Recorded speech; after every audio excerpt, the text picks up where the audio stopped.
Good morning all the students. तो आज का हमारा टॉपिक है अकाउंट पार्ट 1 बुक का chapter number 3 valuation of goodwill.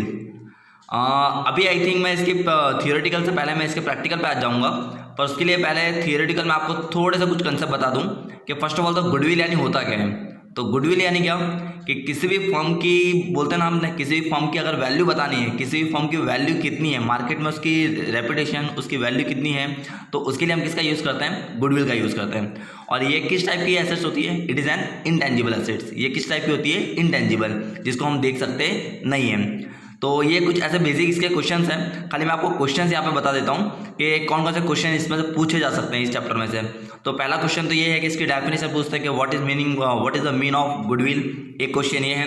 उसके बाद सेकंड क्वेश्चन इसके लिए आता है फैक्टर्स ऑफ गुडविल, के कौन कौन से फैक्टर्स इसके ऐसे होते हैं जो गुडविल को अफेक्ट करते हैं। तो वहाँ पे यहाँ पे आपको दिए होंगे nature of business, location of business, period of business, market situation, efficiency of manager, other special benefit. तो ये 6 कुछ क्वेश्चन पॉइंट्स आपको दिए हुए हैं। तो एक सेकंड क्वेश्चन ये है कि फैक्टर्स अफेक्टिंग गुडविल। ये क्वेश्चन भी एग्जाम के अंदर, बोर्ड एग्जाम के अंदर बहुत बार ये क्वेश्चन पूछा हुआ है।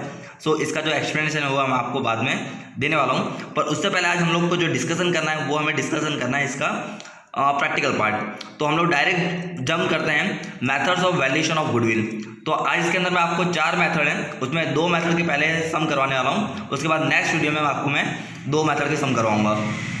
तो उसमें हम लोग मेथड की बात करते हैं तो उसमें 4 मेथड हैं।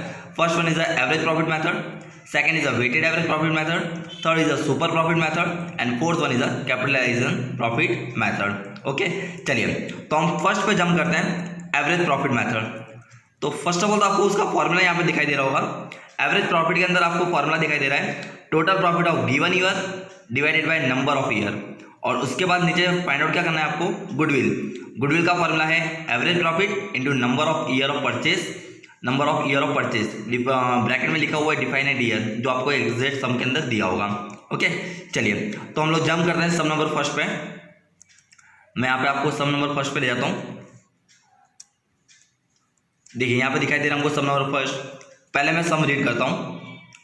Determine the value of goodwill based on a 3 year purchase. दिखाई दिया आपको? क्या दिखाई दे रहा है आगे? 3 ईयर परचेज। मैंने आई थिंक आपको सम में बोला हुआ था। Of last 5 years average profit, यानी आपको कितने साल का एवरेज प्रॉफिट दिया हुआ है? 5 ईयर्स का। From the following information of a partnership firm of Nilesh and Nikunj, last 5 years profit information is as under. Okay, चलिए तो हम लोग देखते हैं सम। तो हमारा सम यहाँ पे कहाँ पे कंप्लीट हो रहा है? यहाँ तक हमको सम दिया हुआ है। ओके, ईयर दिया हुआ 2011-12, उसके अंदर प्रॉफिट है 2 लाख।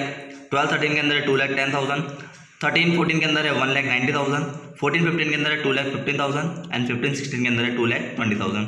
पर इस सम में जाने से पहले आपको एक चीज़ मैं क्लियर कर दूँ बेटा कि जनरली 2 मेथड जो आज मैं बता रहा हूँ आपको, first one is simple average and second is a weighted average. तो सिंपल एवरेज और वेटेड एवरेज के अंदर है ना, कभी कभी सम के अंदर ये कन्फ्यूजन होता है कि सर हमें कौन सी मेथड अप्लाई करनी है। तो उसके लिए मैं आपको एक ट्रिक दे दूँ। जब कभी भी अगर profit increase and decrease both simultaneously हो रहा है, अगर वो इंक्रीज भी हो रहा है और डिक्रीज भी हो रहा है, then we have to use simple average profit. जैसे कि देखिए आपको यहीं पे सम में दिया हुआ है 11-12 के अंदर प्रॉफिट कितना है? 2 लाख। 12-13 के अंदर कितना है? 2,10,000। 13-14 के अंदर कितना है? 1,90,000। यानी आपने देखा 2 लाख फिर 2,10,000, यानी क्या हुआ? इंक्रीज हुआ। आफ्टर दैट वापस डिक्रीज होकर कितना आ गया? 1,90,000, 1,90,000 पे आ गया। फिर वापस इंक्रीज हुआ 2,15,000, फिर वापस इंक्रीज 2,20,000, यानी इंक्रीज भी हो रहा है और डिक्रीज भी हो रहा है। तो मैं वहाँ पे कौन सी मेथड का यूज़ करूँगा? Simple average. चलिए अब क्या करेंगे हम लोग, हमको कितना 5 ईयर्स का दिया हुआ है वैल्यू, तो 5 ईयर्स का मैं टोटल करूँगा। तो 5 ईयर्स का टोटल मुझे यहाँ पे देखिए कितना मिल रहा है? 10,35,000 यहाँ पे मुझे मिल रहा है एग्जैक्ट। यानी मैंने क्या करा, सभी प्रॉफिट का टोटल कर दिया। अब सिंपली हम लोग क्या करेंगे, फॉर्मूला के अंदर पुटअप करेंगे। एवरेज प्रॉफिट का फॉर्मूला क्या है हमारा? Total profit divided by number of year. तो मेरा टोटल प्रॉफिट कितना आया था? 10,35,000 डिवाइडेड बाय मेरे नंबर ऑफ ईयर कितने थे मेरे पास? 11-12, यानी 1, 2, 3, 4 और 5, यानी नंबर ऑफ ईयर मेरे पास कितने थे? 5। यानी 10,35,000 को मैंने किससे डिवाइड कर दिया? 5 से। इन the sense I got the answer 2,07,000। Got it?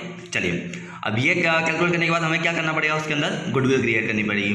तो गुडविल का फॉर्मूला होता है average profit into number of year purchase.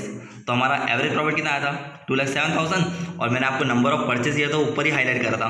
Number of purchase year हमको कितना दिया हुआ है यहाँ पे, मैंने बोला था आपको कितने दिया हुआ है हमको 3 ईयर्स, तो मैं वहाँ पे क्या करूँगा 3 से क्या करूँगा उसको मल्टीप्लाई कर दूंगा।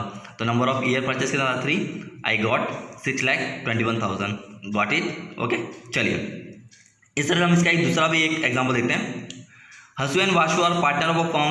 They competed to change their profit and loss distribution of ratio is 2:1 to 1:1, यानी दो पार्टनर हैं। यहाँ पे हमको रेशियो का कोई लेना देना होता नहीं है, बाकी हम तो जनरली सम के अंदर देखेंगे जो जो चीज़ हमको हाईलाइट करनी है। तो at the end of the line में जब पढ़ता हूँ तो value of goodwill is to be computed at 5 year purchase, यानी आपको मालूम पड़ गया कितने ईयर का परचेज है 5 ईयर्स का, और हमको डिटेल कितने साल की दी हुई है 4 ईयर्स की। चलिए एक और सम देख लेते हैं हम लोग। जैसे कि आपको देखो हमको दिया हुआ है year and profit and loss, थोड़ा ध्यान से देखेंगे हम लोग इस हमको year and profit and loss दिया हुआ है। तो ईयर के अंदर मुझे कितना है 12, 13, 14, 14, 15, 15, 16, हर एक का डेटा दिया हुआ है 1,20,000। एक वैल्यू आपको किस पे दी हुई है, ब्रैकेट में दी हुई है 40,000। तो 40,000 जो ब्रैकेट में दी होगी उसको आपको क्या मानना है, वो हमारा लॉस है, it is not our profit, it is called loss. और लास्ट की वैल्यू कितनी है मेरी 60,000 है। वापस वही मेथड आ गई मेरी, प्रॉफिट मेरा क्या हो रहा है increase and decrease both, in the sense I have to apply which method, simple average profit. Okay चलिए तो प्रॉफिट का मैं जब जाऊंगा तो देखें क्या करा हुआ मैंने 1,20,000, 40,000, 60,000। तो मैं क्या करूँगा पहले प्लस करूँगा किसका 1 lakh plus 1,20,000, I got 2,20,000 plus 60,000, I got 2,80,000। उसमें से क्या करूँगा मैं 40,000 सब्ट्रैक्ट करूँगा, सो आई गॉट 2,40,000। क्यों सब्ट्रैक्ट करा मैंने, बिकॉज वो तो क्या है हमारा लॉस है। ओके तो 2,40,000 आ गया, divided by number of year कितने थे मेरे पास 4 थे। मैं क्या करूँगा 4 से नंबर ऑफ ईयर से क्या करूँगा उसको डिवाइड कर दूंगा। So 2,40,000 divided by 4, I got 60,000, I got my average profit will be 60,000। Then after मैं क्या करूँगा गुडविल के लिए हमारी वही फॉर्मूला जो थी average profit into number of year purchase. तो एवरेज प्रॉफिट कितना आया था मेरा 60,000 and number of year purchase मुझे कितने दिए हुए थे, सब में अपने ऊपर ही पढ़ा था कितने थे 5। So I got 60,000 into 5, 3 lakh, got it. I think मुझे लग रहा है आपको ये पूरी मेथड क्लियर हो चुकी होगी। Okay so we will move on second method.